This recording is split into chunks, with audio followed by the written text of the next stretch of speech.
అంటే ఒకణ్ణి బాధ పెట్టి తాను సంతోషం పొందడం, దానిని క్రూరకర్మ అంటారు. ఈ క్రూరకర్మ చేసేటటువంటి మనస్తత్వం ఉన్నవాడెవరో వాడే రాక్షసుడు. అలా సంతోషపడాలి, తాను ఇంద్రియముల చేత శరీరము చేత సుఖపడాలి అంటే ఏం ఉండాలి? శరీరం శాశ్వతంగా ఉండాలి. శరీరం ఉంటే భోగాలు అనుభవించవచ్చు, శరీరం లేదనుకోండి భోగం ఎలా అనుభవిస్తారు? అందుకే రాక్షసులందరూ చతుర్ముఖ బ్రహ్మగారి గురించి తపస్సు చేసి వరం అడిగినప్పుడు అడిగేటటువంటి సర్వసాధారణమైన వరం ఏది అంటే, మాకు మృత్యు ఉండకూడదంటారు.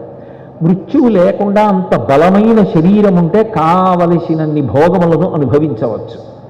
సరే, బ్రహ్మగారు ఏదో దానికి మినహాయింపు చెప్తారు, ఇదిగో ఈ కారణం చేత మాత్రమే మరణిస్తా అంటారు. వెంటనే ఆయన దేవలోకం మీద దాడి చేసి స్వర్గలోకాన్ని స్వాధీనం చేసుకుని భోగములన్నిటినీ అనుభవించడం ప్రారంభం చేస్తాడు.